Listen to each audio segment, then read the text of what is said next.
I want to hear cannons. Downfield, pull up, ball to the 5, touchdown Tampa Bay. Mike Evans does it again. Fire the cannons, Bucs. It's first and goal. That's picked off. And who else? Rondé Barber. And the Tampa Bay Buccaneers may ride to the Super Bowl with that one. Third down, 18. Dropping Gannon, looking Gannon. Those up with the heads in the shot. 40. Derek Brooks 30. Brooks to the 25. 20. Derek Brooks all the way. There it is. The dagger's in. We're going to win the Super Bowl. And then the cannons come. Fire them. Keep on firing them. Keep on firing them. I don't think I'm ever going to get tired of doing these. Welcome back, ladies and gentlemen, to an emergency edition of the Cannon Fire Podcast. Back today with some breaking news live on YouTube.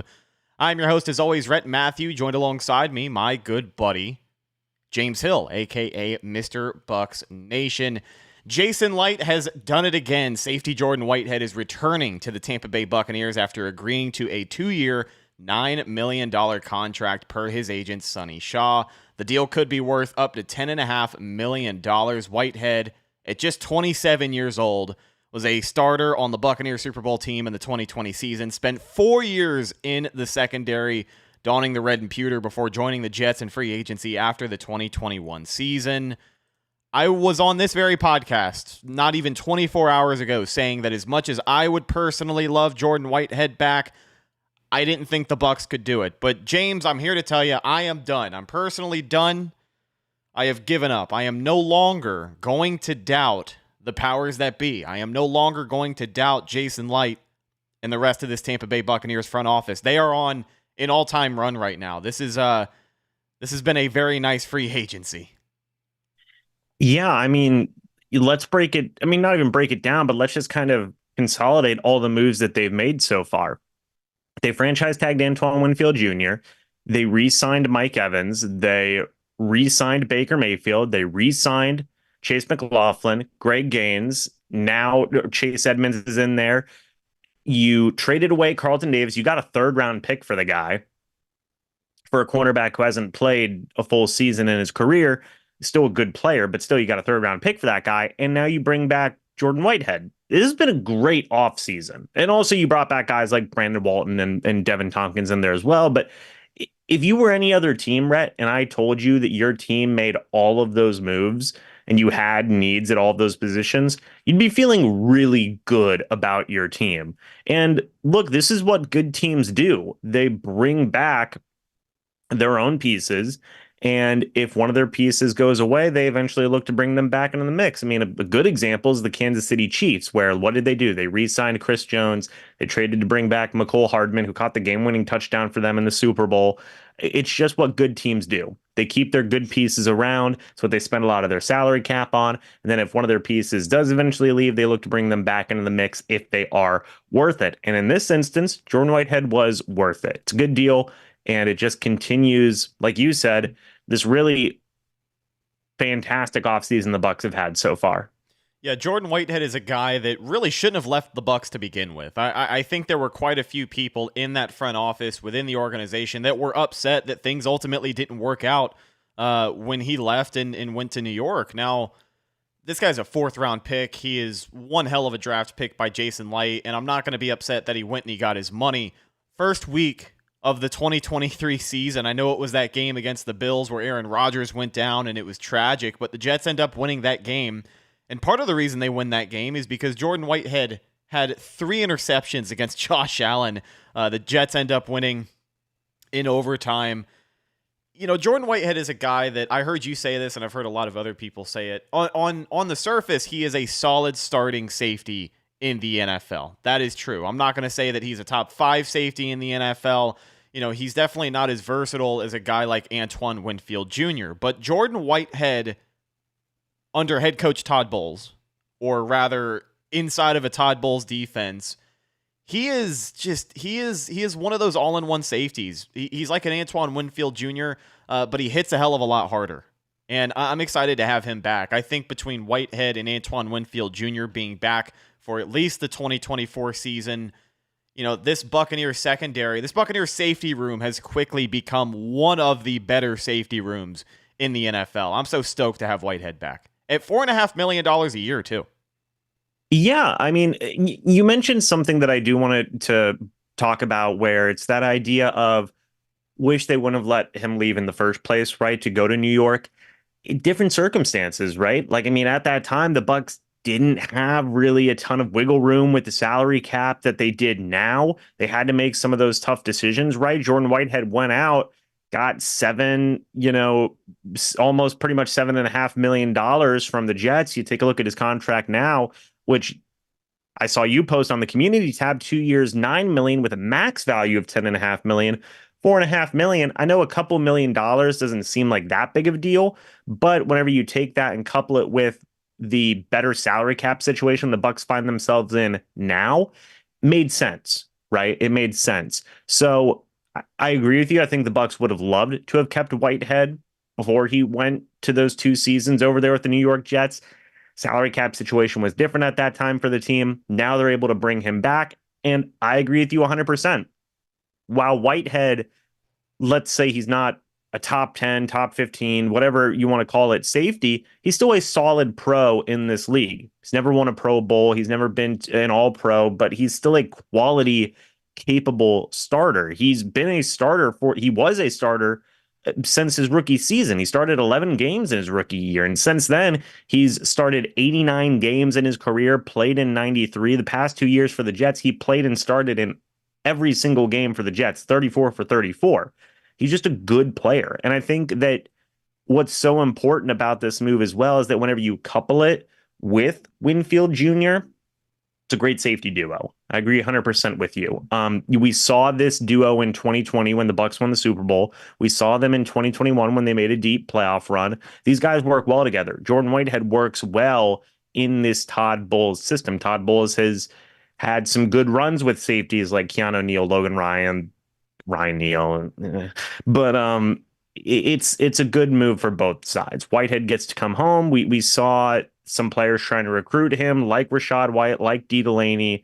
They get a deal done, and it's a good combination with Winfield Jr. being back as well.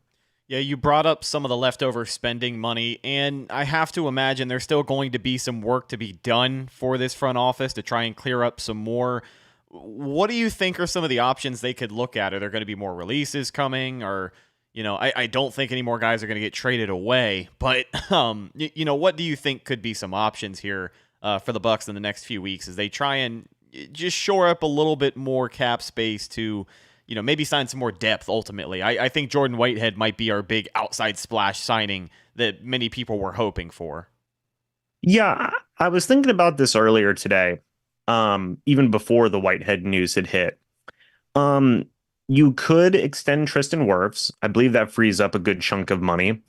You could maybe restructure a deal here or there, but I agree with you. I don't think there's going to be any more cuts or trades or anything along those lines to free up salary cap space. If they do want to make some more moves to free up some cap space, would probably be in the form of restructure somewhere down the line, or even an extension to Tristan Wirfs and Antoine Winfield Jr.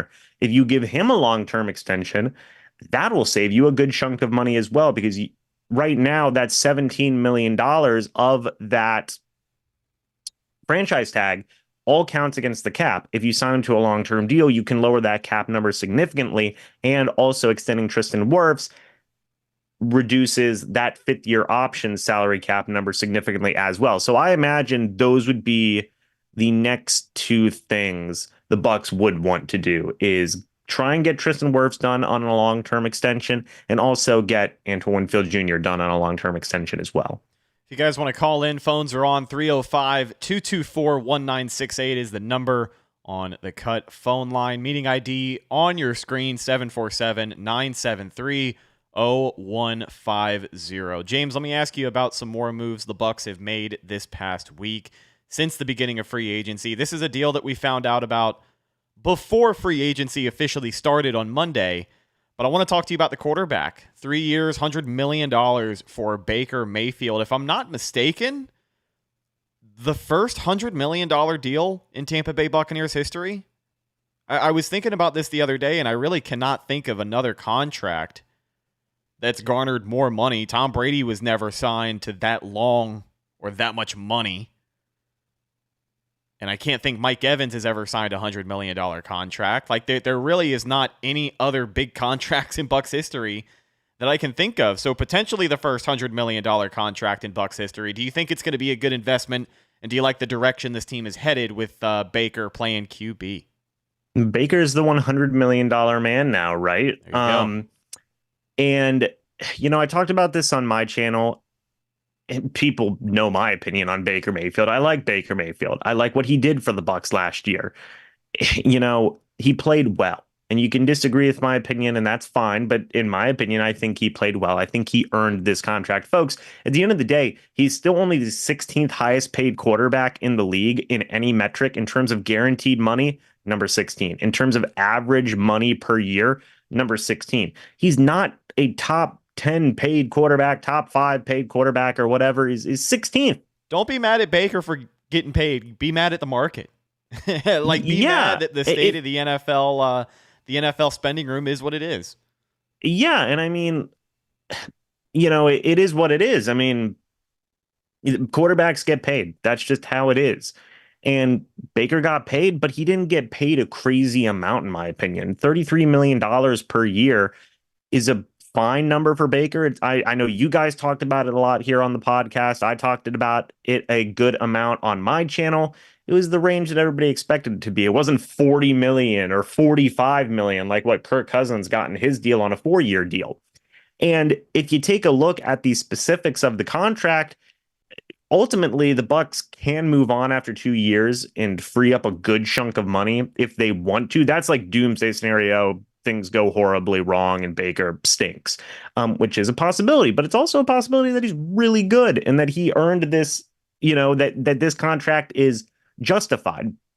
All in all, I think it's a good deal for all sides. It means the Bucs get a guy that they can kind of tab as their franchise quarterback for the next couple of years. Baker makes the most money he's ever made in his career easily, and this solidifies that his career has been revived in full. And you get continuity at the quarterback position. You get continuity with this team as a whole in terms of leadership, in terms of the offense. People will say, well, the Bucs. I mean, ultimately, right? Let me ask you this: what were their other options? Would people really feel comfortable? I like Kirk Cousins. 45. I mean, I would even go as far as say I love Kirk Cousins. $45 million per year. Would people really be okay with that with a quarterback coming off of a torn Achilles? Jacoby Brissett. I mean, Gardner Minshew. Those guys are getting $12 million a year. And Baker got 33. So I don't know. It's just, what other options were out there, Rhett? Is kind of my question. No, I think Baker played like a $33 million quarterback last year. Obviously, there were some first-year jitters in that Dave Canales offense. There were some things that he's always going to do. Like, every quarterback is going to have pros and cons. But I like Baker. I like rooting for the guy. And I do think the Bucs committing to a quarterback for at least the next 3 years. Well, I guess the next 2 years, because there's an out after 2 years in that contract. I like it. And I like that, we talk about bringing back Jordan Whitehead, and we'll talk about some of the other moves, but the way that this defense is shaping up, the ability to bring back Levante David, have Antoine Winfield and Jordan Whitehead back. I know they just traded away Carlton Davis, so you're banking on Zion McCollum developing, but I like Jamel Dean. I think Jamel Dean, when he's been on, man, he's on. He's going to have a lot of pressure this season to be a number one corner, but if he steps up and he plays well, you don't know what this secondary is going to look like. But if they can find another pass rusher, if they can address some more of these needs in the trenches, I still like where the Bucs are at. And I don't think it's far-fetched to maybe say this is one of the more stacked teams Baker has ever been on in his career. It seems like the landscape of the teams he's been on changes every single year. The Browns had a lot of hype that year. They went to the playoffs. They had a decent roster. But the Bucs won their division last year. They won a playoff game. They kicked the crap out of the Philadelphia Eagles, and I don't want to say they almost beat the Lions because they were not the better team, but they had a chance to beat the Lions and head to the NFC Championship game. Like, the Bucs are a good team, and I feel like these are a lot of moves getting them better. I like where they're headed. But let me ask you about another move. And I guess we can group these guys here together. Mike Evans coming back to the Tampa Bay Buccaneers getting a 2-year deal, and then Lavonte David back on a 1-year deal. As we talk more about how this Bucs team is shaping up in 2024, how much do those two signings mean? Oh, it means a lot. I mean, both guys are going to retire Tampa Bay Buccaneers. It's something that everybody wanted, right? Was for both those guys to retire Bucs. Both those guys wanted to retire Tampa Bay Buccaneers, and now they're going to get the opportunity to do so. And Rhett, really the theme of this offseason just continues, right? Of bringing back their own pieces, guys who deserve to be brought back, who are still playing well, and just staying competitive. I don't think that's a bad thing to bring back your own pieces and just continue to stay competitive. The Bucs aren't a team that is in a position where they need to go full rebuild, right? They got like the 5th overall pick. No, like they're still a team that's making the playoffs past 4 years and is still being competitive. And this goes into that. I've seen some people even grade the moves as like, oh, B minus for bringing back Lavonte David and Mike Evans. I don't think people really understand the context of where the Bucs find themselves in. I think the Bucs are more competitive than what people are even still giving them credit for now. Bringing back Lavonte David and Mike Evans, even at their ages of 31, is that how old Mike Evans is? Yeah, 31. And 34 years old, respectively. If they're still playing well, I don't see the issue. And, for me, look, those guys deserve to retire Bucs. So I think that both moves were very solid moves. If it were any other team that has the free agency the Bucs have had, if any other team signs every free agent the Bucs have had, addresses every need the Bucs have had so far, if any other team in the NFL signs Baker Mayfield to the value they've gotten a 3-year deal, signs Mike Evans to a 2-year deal, is able to retain Antoine Winfield Jr. I know the franchise tag is kind of a cop-out. Hopefully we get an update on that deal. Maybe they're still working towards a deal. Maybe you got to hear about Tristan Wirfs getting an extension soon. But if another team signs Jordan Whitehead, if another team makes all these moves, it is an A, minimum A- free agency when you look at the free agency grades on all of these websites and ESPN and Fox Sports. It's just, it's the Bucs effect. And talking a little bit more about the Bucs effect, we talked yesterday about the credit that Jason Licht deserves. Just when I thought we were done praising Jason Licht on this podcast for this week, we got to jump on here another day in a row and do it again because he's just completely outdone himself. Year after year, he does it. And like I said before, I'm done doubting the guy, but it's unfortunate he doesn't get more national recognition because he is without a doubt a top 5, maybe top 3 general manager in the NFL right now.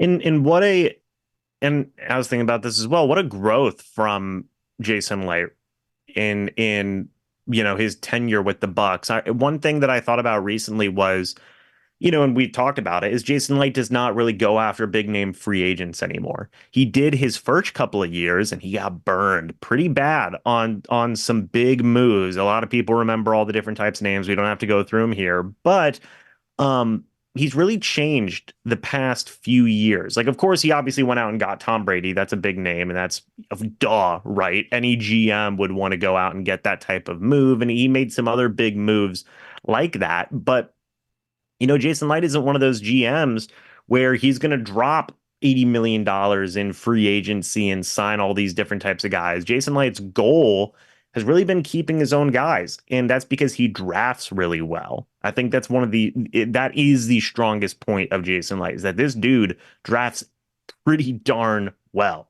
Any player that you can think of that you love on this football team, besides Lavonte David, Jason Licht had a hand in bringing in and probably drafted that player as well. So he's just a very, very, very solid GM. And he has been for the past couple of years. He grew as a GM. He learned as a GM, he figured out what he likes to do in an offseason, figured out what he doesn't like to do in an offseason. And it's a great thing. I even saw somebody comment about, hey, trade for Josh Sweat. I don't think the Bucs are going to trade for a player just because that's not what Jason Licht does. He drafts people. He finds value things in free agency. If it works out, awesome. Bring them back and re-sign them a la Shaq Barrett. If it doesn't work out, move on. And you can move on because likely the guy's on a 1-year deal anyway. So Jason Licht really has developed into a very solid general manager throughout his time in Tampa Bay, and I expect that to continue moving forward. I feel like I had this same exact conversation yesterday, but I'm going to ask you this question. Do you think it is safe to assume, not that Jason Licht is done cooking, but maybe he's reached a point where he's taking stuff out of the oven to let it sit for a little bit? I feel like this Jordan Whitehead signing is going to be the big splash signing that, people were hoping for, as far as signing an outside name, going to address a direct need, strong safety being one of those needs, interior offensive line being another one of those needs. But, I just said I'm done doubting Jason Licht, and I'm not doubting Jason Licht, but I feel like this might be that big splash signing, and the rest of free agency headed into the draft, we're going to address these needs in the way that you just mentioned, going after some of the better value signings left on the board, whether in free agency or the first couple of rounds of the draft. I'm looking at the interior offensive line here, but it seems like the rest of free agency is just going to be padding out some depth and addressing some other positions along the trenches. Do you agree? Do you disagree? What route do you think they're going to take? Do you expect some more of the unexpected like we've had this week? It wouldn't surprise me. I think right now the goal is to get Antoine Winfield Jr. and Tristan Wirfs locked up on long-term deals. I feel like that is the next order of business. And I feel like that is going to be the next couple of things that we see coming down the pipeline, which obviously would be splash things. But like you said, it's not new faces. It's just bringing back, familiar faces on long-term deals. What is so interesting to me is you look at the overall list of free agents that are available, and there's still some good guys out there in terms of possibilities to bring in. I think the Bucs could look to bring in a guard in the free agent market, or possibly even a center as well. I think that is something that could be done. I mean, you look at guard, you still have guys like Cody Whitehair is still out there. You still have maybe a guy like Kevin Zeitler who is out there. Dalton Reisner of the Minnesota Vikings is still out there as well. I mean, like, it wouldn't surprise me if the Buccaneers are interested in some of those types of guys. You take a look at the center position. I think that Brian Allen could be a very legitimate possibility for the Bucs. Former Rams safety, is a guy that has a lot of experience with Liam Cohen at offensive coordinator. He is going to be a possibility as well. You take a look at edge, and there's been a lot of guys getting paid. But if you want to go more of the value route, then maybe they're interested in a guy like a Derek Barnett or a Bud Dupree or somebody that can just be a good veteran rotational pass rusher type of guy. So, like, while those aren't splashy signings, like big name signings, they're still solid signings in my opinion. And you never know. I mean, heck, maybe they could be interested in Chase Young. Who knows? Expect the unexpected. But I agree with you to a certain point where it's like, like Whitehead, that is a big signing and people are very hyped about that, and understandably so. Maybe we see one more, but I think right now, and I do think they're going to pad out some depth. I agree with you on that because you need bodies. But I do think they could still look to add an edge. I do still think they could add a center or a left guard. Those are still moves that I could see in free agency. Cannon Fire Podcast, who's this? Hey, how you doing, Red and James? It's Willie calling. How are you guys? Willie Beeman, the moderator. Willie! What's up, dude? Yeah, I'm good. I just wanted to, call in just to give you guys, my opinion about, our boy Jordan Whitehead coming back. Let's hear it. I'm really excited. It was definitely a move that needed to be done. At the end of the day, I like Jordan Whitehead's game. He's a thumper. He can come up and play in the box. He can run sideline to sideline. He has pretty decent ball skills, and I think it's a really good move that's going to pay off for us, for the season and the upcoming season. And we also don't have to take a chance on getting a safety in the draft, even though I do like some of the safeties in the draft, like, Cameron Kitchens and, Tyler Nubin and Javon Bullard from Georgia. But, bringing back a familiar face to the fold is definitely going to help us out back there in the deep third with our, future star, Antoine Winfield Jr. So let me ask you here as we kind of gear up for the draft. In the first couple of rounds, let's just say first, second, and third round, what do you think have to be the top priorities for the Bucs? Because there's only so much they can do in free agency. So if you want a potential week one starter that could make an impact, round one, round two, maybe good value in round three with that extra pick. But what positions do you think are the biggest need headed into the draft, and what positions do you like the most? I would say like the positions that I like the most, I would probably have to say the receivers very enticing. Safety is very enticing. Pass rusher is very enticing.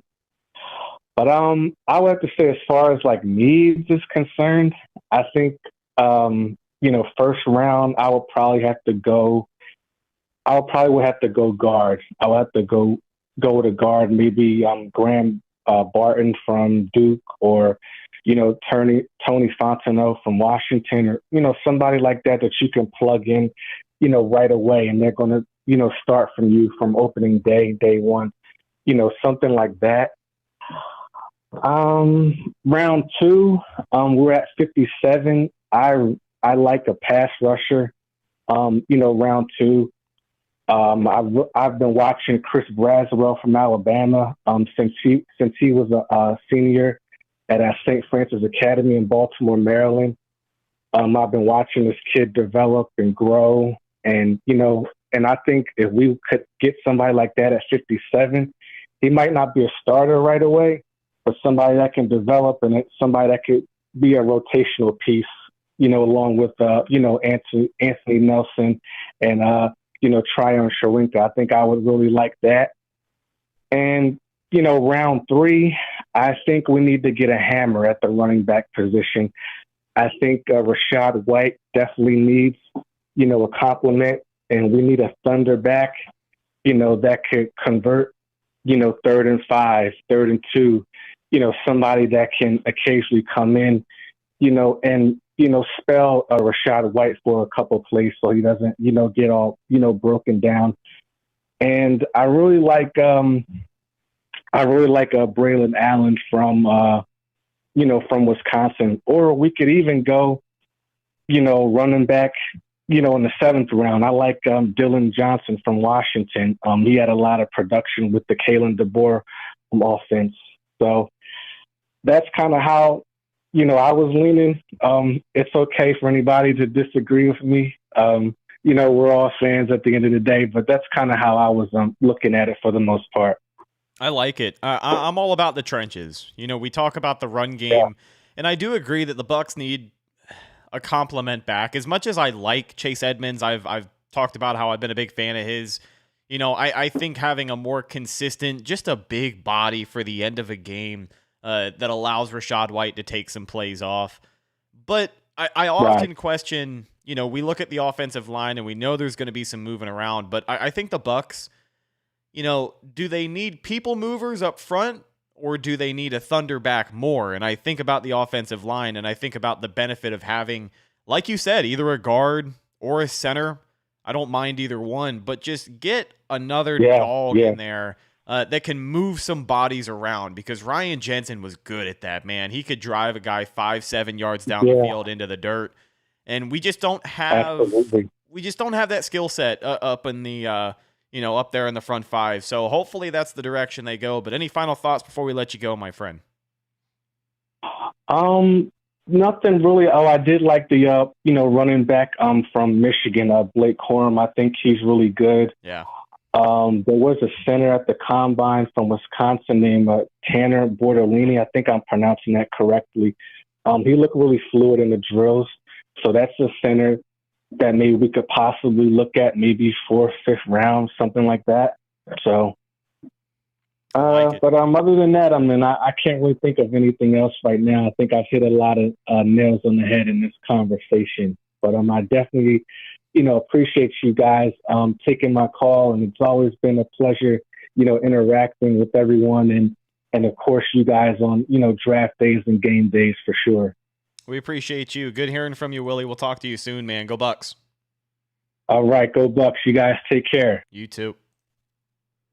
Good stuff. James, we were talking about people movers on the offensive line, and I think that the ability to open up the hole a little bit easier for whoever has the football is going to go a long way, because you talk about having a guy who can convert a 3rd and 2, 3rd and 4, 3rd and 5, but if you have more holes up front, that 3rd and 2 conversion could become a 20, 25, 30-yard run. We saw it happen. I think really the run that I think about two of them, and both of them were from Leonard Fournette. One of them was the closer. It was the first time the Bucs had played the Panthers in the 2020 season, and he broke, I think it was his first big touchdown run as a Tampa Bay Buccaneer, if I'm not mistaken. He broke for like a 28-yarder to basically ice the game. And then you remember that one of the best games of the year. That was a fun season, the 2021 year. Winning 13 games, but winning against the Colts that year on the Leonard Fournette touchdown, the 4-touchdown game for Leonard Fournette. You had people movers on the offensive line, and we are severely lacking that. We got another call here. You're on the Cane and Fire podcast. Who's this?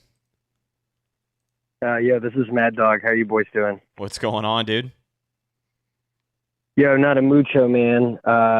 I just wanted to say a couple things. Number one, I like the YouTube podcasts coming together. I think you'll eventually get some behind-the-scenes access, maybe some player interviews.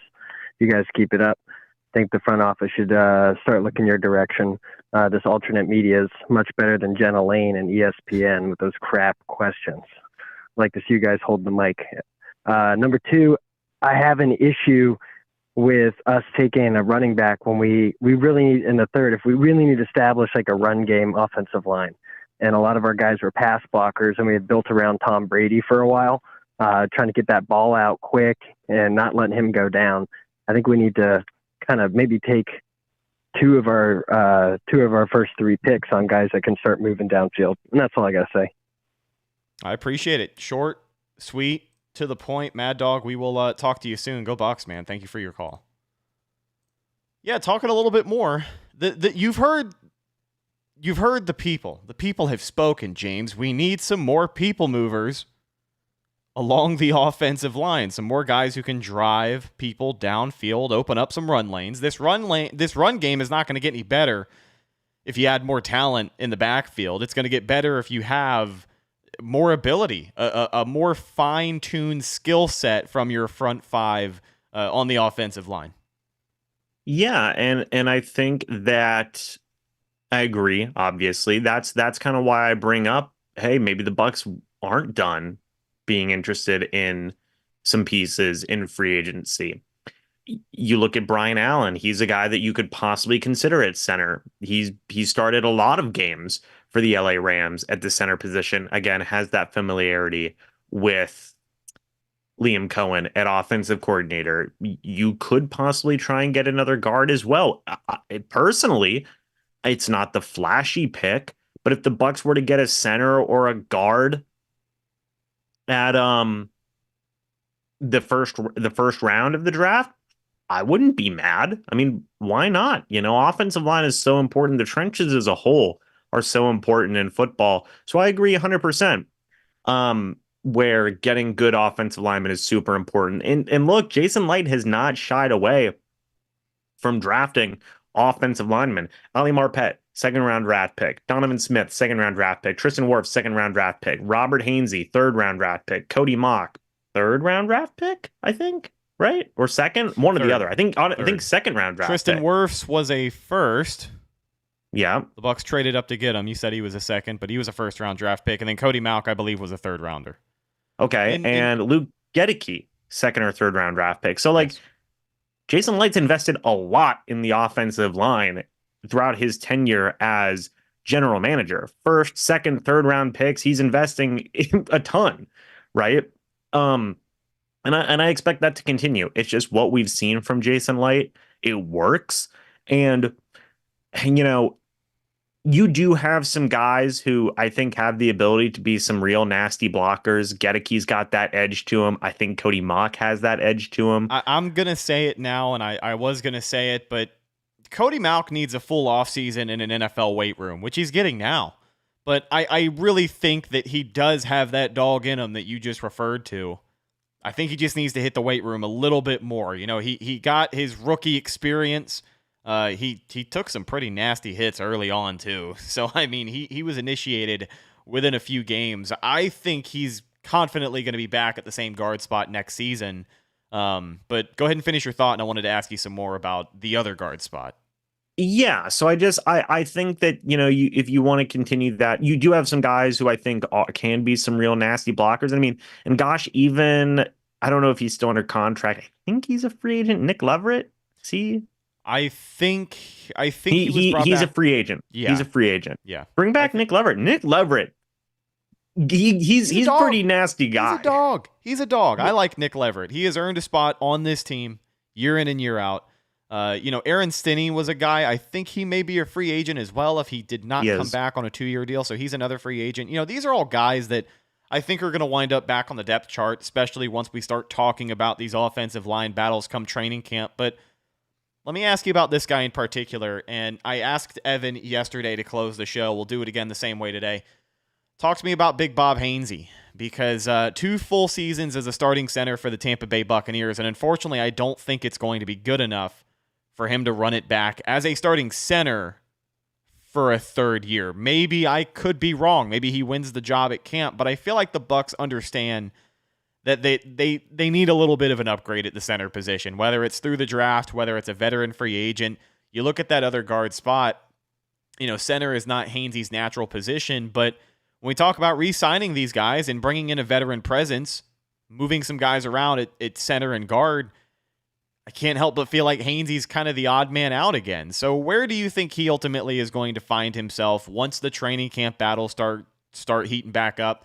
Is he going to be fighting for that center job? Is he going to be, you know, fighting for a guard job? Like I said, I think Malk is confidently going to be back in that guard spot, whether he has to win it or he's just going to be the starter day one. We'll find out. But what do you think's going on with Hainsey? So I probably have a different opinion than most. I've always been interested to see what Hainsey could do at guard. Yeah. Even that one training camp where me and you were there, we saw multiple practices where Hainsey was battling for that guard spot, and you know, he was gonna be a guard until Ryan Jensen went down. You know, he was gonna be a guard, and he was a starting center for 2 full seasons because of an injury to your long-term center. And, you know, I'm surprised they didn't make a change after that first season, but I figured he'd settle in and improve in year 2, and he kind of didn't. So here we are. So I do wonder, you know, he probably would have been a starting guard that first year until Jensen got hurt. So I do want to see what Hainsey can do at guard. Maybe he's a better guard than center. The Bucs obviously wanted to try that out before you really had Hainsey there as a necessity, and maybe they didn't make the switch last year because they didn't have the money to do so.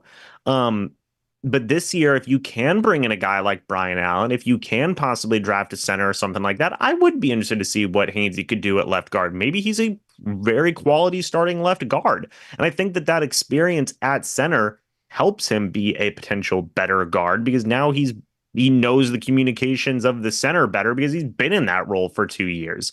So me personally, I think if the Bucs were to go out and sign a guy like Brian Allen, take somebody in the NFL draft as well, just as insurance, because Brian Allen does have some injury issues, and you have a starting offensive line of Tristan Wirfs at left tackle, Robert Hainsey, Nick Leverett, or Aaron Stinney at left guard, whoever it wants to be.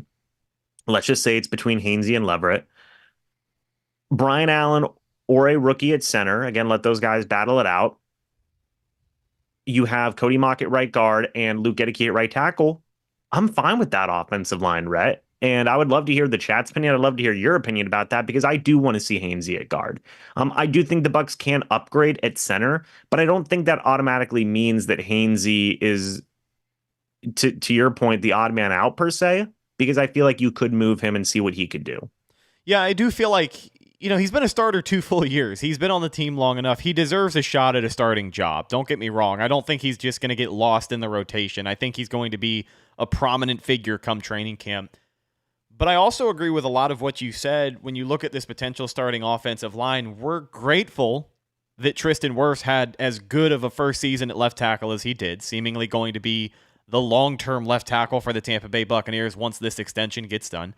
Luke Goedeke, he deserves his flowers, had one hell of a second season playing right tackle. It was a rough first 8 weeks in the NFL for Luke Goedeke, man, in that 2022 season. But he has really blossomed, and I think, depending on the shuffling you do at the guard position, the development of Cody Mauch is going to be huge, but everybody else, you can focus on that interior, you can fine-tune some things, and you have a chance to get some really solid depth going there to where as long as your ballers ball out, you should be okay if your weakest link is, no disrespect, someone like Robert Hainsey. I wouldn't hate another season of that. We got one more call to close out the show.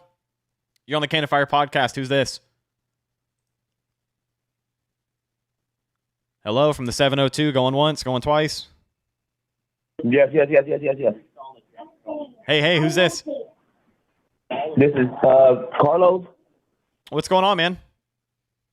Just trying to, I'm watching the channel right now. Just wanted to make a shout out to them, and just pretty much saying that trying to put depth on like secondary. We just got Whitehead back.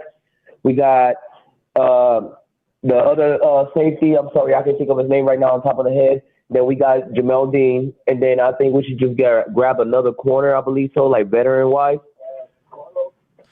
Yeah, I think a veteran corner. I think a veteran corner is definitely going to be in play for the Bucs. We talk about adding some depth in free agency.